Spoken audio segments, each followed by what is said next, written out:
You seeing the stream, Josie?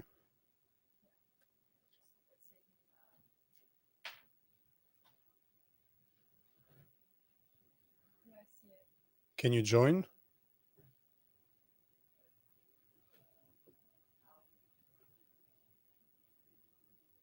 By clicking on it. I don't know what you're seeing right now. Enter studio.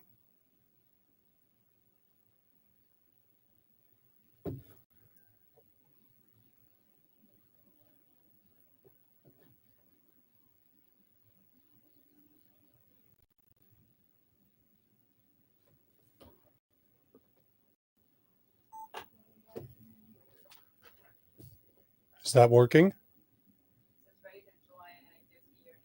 Yeah, go. Yep. Ready to join. It gives you my name. Okay, try it. Just change it.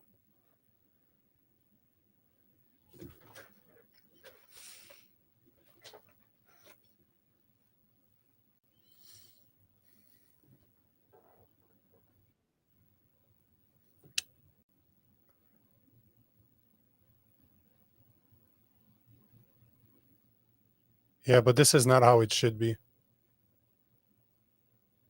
Because now you're just joining in as a guest. But now you're not in it, right?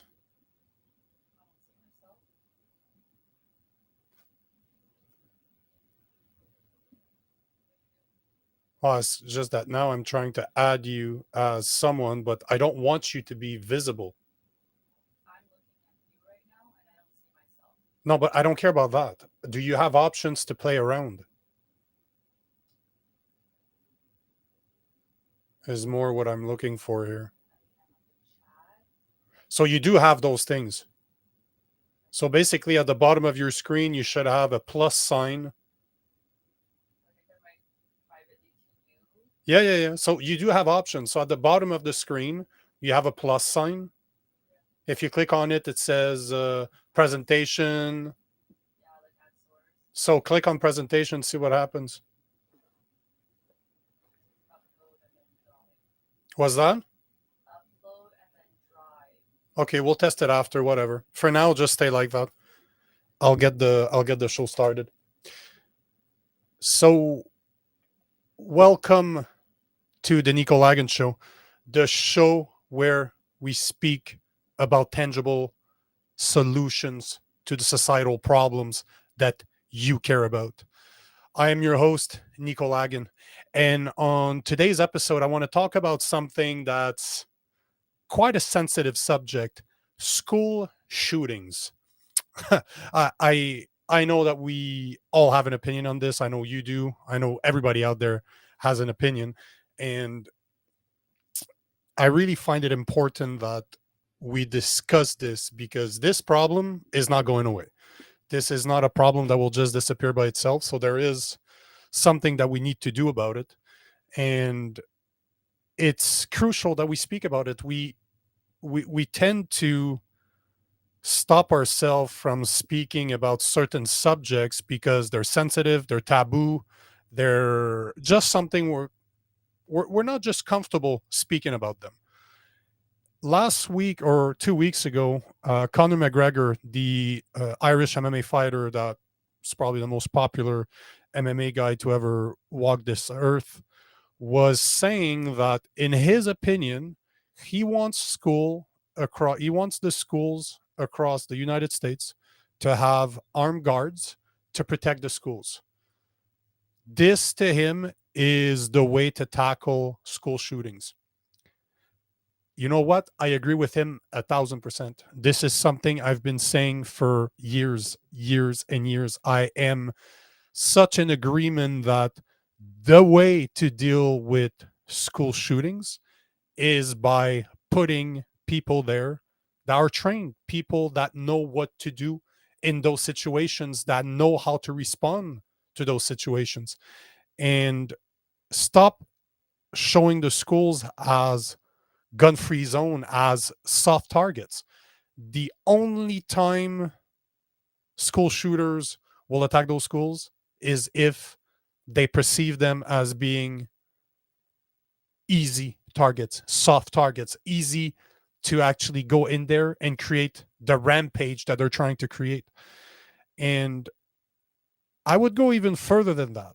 I would suggest, and this is what I've been talking about for years now, and finally I want to put this on recording so that we can generate a conversation about this. But a thing that I've been saying for years is that not only should we put armed guards in there, but why not use all the veterans that are here in the US? Why not use people that are trained, that knows how to use a firearm, that are capable of protecting those children? Because at the end of the day, those people went to defend their countries. They have the courage to put their lives on the line. And imagine if we would tell those people, tell those veterans that not only are we going to give you purpose, we will give you a job that is so important that you can find pride in yourself, pride in doing that job. But we are putting you responsible to protect our most important assets, our children. From now on, your purpose in life is to protect those children. We're talking about people that went to war here. We're talking about people that are ready to die for their countries. Imagine what they're ready to do for a child. Imagine what they're ready to do to defend the life of the children in their community. It's it goes without saying. It is the best solution that I can think of. It's a win-win solution, really. You're providing jobs to people that have the background, that have the training to take care of those of protecting those children, and you're finally finding a solution to your shooters problem, to your school shooters problem, because school shooters are cowards. They are looking for soft targets. They are looking for targets that are easy to attack. And as soon as you're going to put somebody in there that will retaliate, that is ready to die to defend those children, how many other school shootings do you think is going to happen? A big zero, maybe one, just to test the waters. Somebody's going to be crazy enough to try it out. It's possible. But how many of those do you think is going to happen where one of those veterans is posted? Think about it. Think about it for a second. Do you think that school shooters will continue attacking schools if they know that they are no longer free gun-free zones, that they're no longer easy targets, soft targets? I don't think so. I posted a I posted a video about this a couple of days ago on my Instagram. I will add the link to the video on in the description below. But yeah, I posted a video and it's a small reel, 1 minute, and I was talking about what we're talking right now. Just super simple, just brought it up. I was curious to see what people thought about it. And it's worth saying that I would say, I would approximate that 70 to 80% of comments were great. People are like, man, that's a great idea. I've been saying this for years. I couldn't agree with you more. This is such a phenomenal idea. And there are a 20% I would say of people that are in disagreement, and that's okay. This is something I'm happy about, that there were some people that disagreed with me, because that brings up interesting conversation, right? And I'm all about having a straight conversation with people that don't necessarily share my opinion. This is the only way I'm going to learn something. This is the only way I'm going to grow as an individual. So I'm always welcoming of those conversations, especially if we can remain polite, right? Because this is one of the hardest things that we do today, is having issues, having discussions with people that don't agree with us. So that being said, there's there's a few points that were raised that I thought were worth mentioning. They were worth researching to see if what I'm proposing makes sense or not. Because for all we know, it is just something that is in my crazy mind and makes no sense in reality. So I enjoyed those conversations, which forced me to do some research. So here are some of the questions that came up, and I want to take the time to address them afterwards. So there is the fact that, do we even have enough personnel? So there's a lot of schools in the US. Do we have enough veterans to actually have in every single school? Then there was a question about PTSD. There seems to be a an idea out there, or I don't want to say a misconception, but there is an idea out there that most veterans suffer from PTSD. So this was worth researching. I had to confirm this. And what happens, because what happens with those PTSD sufferer, obviously, what what about the schools that already had armed guards in there that shooting still happened? And there's another obvious question: how much would that cost? One of the things that I want to start by approaching right off the bat is, when you're comparing a military personnel or ex-military personnel or a veteran to an armed guard. Sure, it's possible that the armed guard was ex-military. Chances are it's not. I've known a lot of those guys in the past, and they're not trained individual. So I don't think that saying, what about those armed guards that did nothing when the school shooting happened? We're not talking about the same type of individual here. We're talking about people that are trained, that have been to war. They're not just, and I don't mean to be disrespectful here, but they're not rent-a-cops. They're people that have gone to war, that have been trained to deal with those types of situations. That's what they were trained for. So their response would not be the same as an armed guard. So we have to agree on that one from the get-go, that there is a massive difference between saying a veteran and an armed guard. Now, how many schools are there in the US? Well, as per the Washington Post, how many schools are there in the US? 115,576. So let's call it 120,000 schools in the US. That counts every single type of school, from elementary to a trade school. So everything that has a school name attached to it in the US, there's 115,576 of them. As per the Washington Post, there has been 377 different school shootings since 1999, which the first being Columbine High School back 24 years ago. So at 377 school shooting in 24 years, you divide that by 24, that means there's about 16, there's about 16 shootings every single year that takes place in the USA. So 16 shootings every year. That's just over one a month. This is just I'm trying to depict a story here as to how common this has become. And we need to do something about it. I said it before, and I'll say it again. There is something that we need to do about this, and hiring veterans is one of those solutions. So there's 115,000 schools. There's about 16 shootings every year, just over once a month. If we look at the census from 2021, there was 16.5 million veterans in the USA. That is about 6.4% of the adult population in the US is a veteran.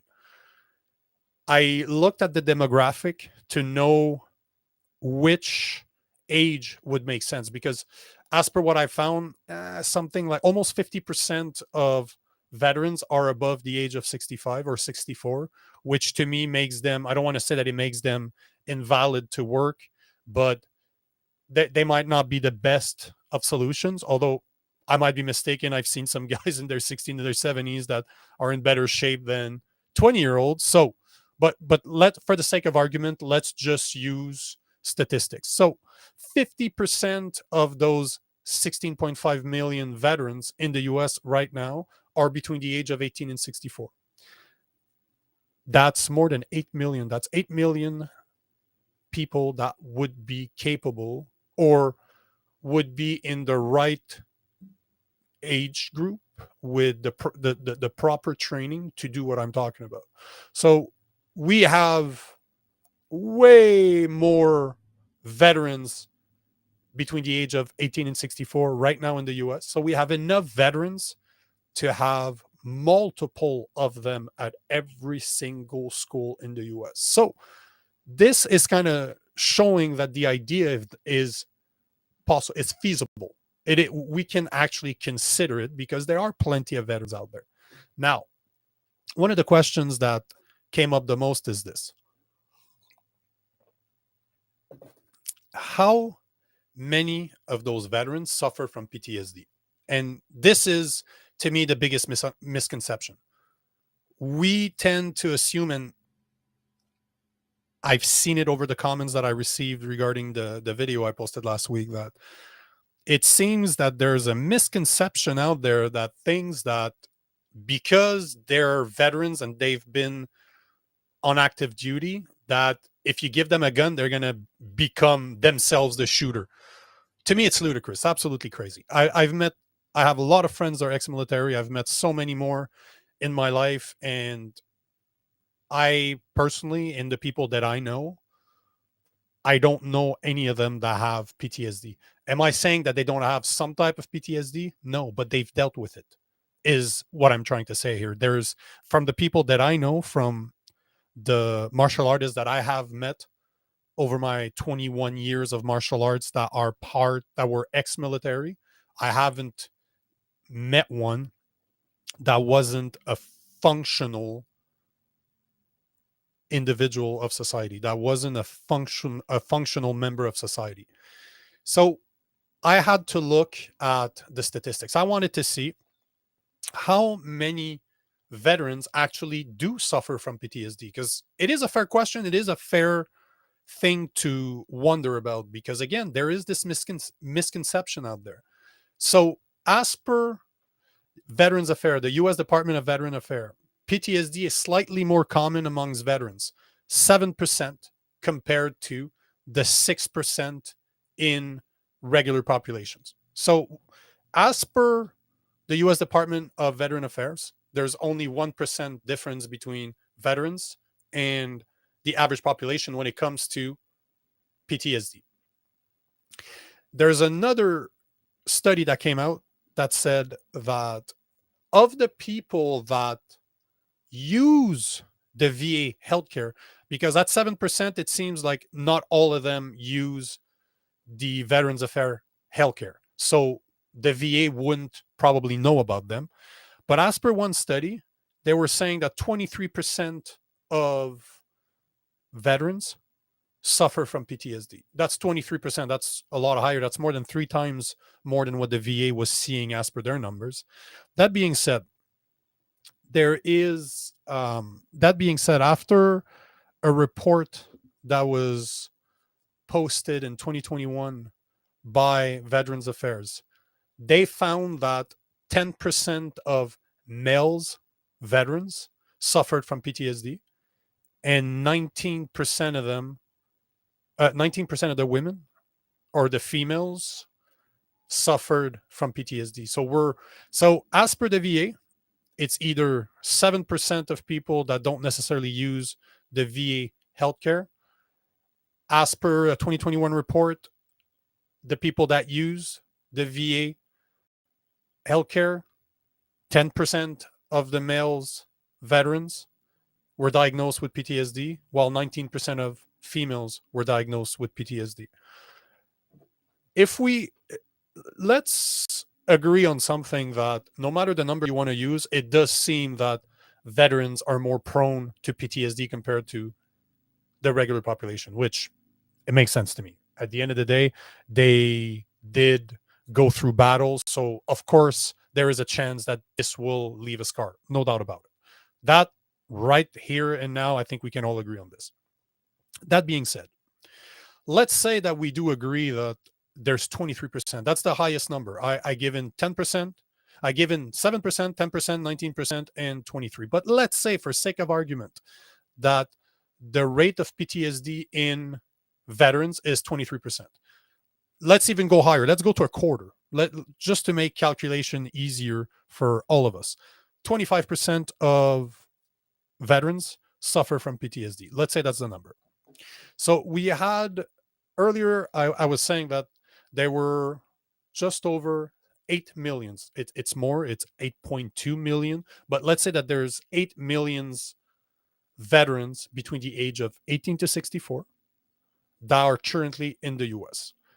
If we remove a quarter of them, that means 6 millions. So we currently have 6 millions veterans in the USA right now between the ages of 18 to 64 that do not suffer from PTSD. 6 million. It's a large number. I was very surprised by those numbers. I it's hard for me as a Canadian to understand how many veterans there are in the US, but 8 million possible veterans between the ages of 18 to 64 currently in the US that, as per the highest number of 23%, do not suffer from PTSD. Another question that was asked is, how much would this cost? And this is indeed an interesting question because it's always about money. Anything you do is always about money. And the government is no different, although sometimes they seem like they just print it the way they want to print it. But I had to do a calculation as to how much it would cost to have guards or veterans at every single schools. So as per indeed.com, the average salary of an armed security officer is $18.88 an hour. Let's round it up to 20 just for sake of calculation here. But the average armed security officer in the US makes $20 an hour. We said earlier that there were 115,576 schools in the USA. Let's say that we put 2 guards per school just to make sure there's always one. Something happens, somebody's sick, whatever. We always have somebody there. So let's say we put 2. That would mean that we need 231,152 guards. So 230,000 veterans would be required in order to put 2 of them in every single school in the US. At $20 an hour, 40 hours a week, 52 weeks per year, we are looking at $41,600 per veteran, per armed guards. So $42,000, $41,600 for 40 hours a week, 52 weeks in a year, times 231,000 schools, or 1,000 guards required to put 2 in every school. So 41,600 times 231,000, we're left with a grand total of 9,600,000,000. So let's call it $10 billion. There would be, and in order to put the plan that I'm thinking about in motion, it would cost at least, of course, this is a minimum. There's always hidden costs. There's always other costs to add to this. But the point of the matter is, this would cost, let's say, $10 billion a year. Sounds like a big number, sure. But what's the budget? This is something that I forgot to look at, but let's do it right now. US budget yearly. So just the military, it seems like just the military in 2021 spent $801 billion. That's just the military. That's not the government altogether. So $800 billion. Wouldn't it be possible that the military could pay for this?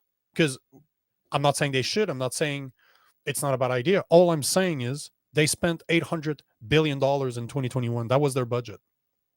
The We're talking about $10 billion, and obviously we can see that just the military is spending 800, more than 800 of it. So if we look at, I just want to see what is the actual budget for the US as a whole. We are looking, okay, so how much does the US government spend this year? So in 2023, we are looking at a $2.46 trillion to be spent. That's 2.4 trillion with a T. We are talking about $10 billion or more minimum in order to put two armed guards in every single school in the US. How much is the price for the security of your children? For the parents out there, everybody that has kids out there, how much is how much are your kids worth? Do you believe that 10 billion is a fair amount? Do you guys think that it makes sense? I do. I believe the more I looked at those numbers, the more I believe that it would make sense. I don't see why. I cannot imagine why in my head why this is even a discussion. I don't understand how this has not been done years and years ago. I don't understand how this is not in place right now, because not only is this a win-win solution, not only are you giving back purpose uh, to veterans, you're giving them purpose. You're taking people that are very courageous, that are ready to die for their country. You're giving them purpose to defend our most valuable assets, which is our children. You're giving them purpose, and at the same time, you're providing security to those children. It's a win-win solution. You vet them properly. You make sure that they pass through psychological evaluation to make sure that they don't suffer from PTSD, that they're good to go. Of course, you put security in check in order, like I said, to make sure that they're good to go.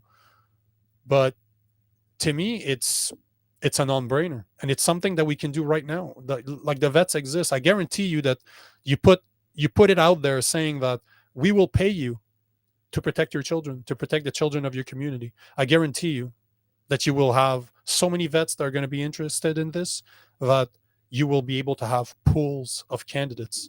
There's going to be too much to fill the demand. It's a no-brainer.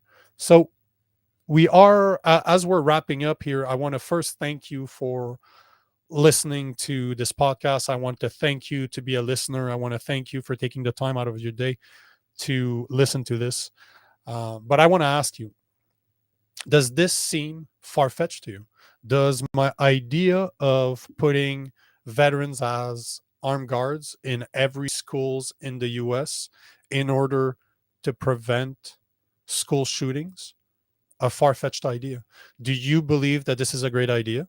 Do you think that I'm completely crazy and this is not something that we should do at all, that more guns are not the answer? I want to know what you think. So make sure to leave me a comment. If you're watching the YouTube video, make sure to leave me a comment. Make sure to give me your opinion. I want to know what you guys are thinking about this.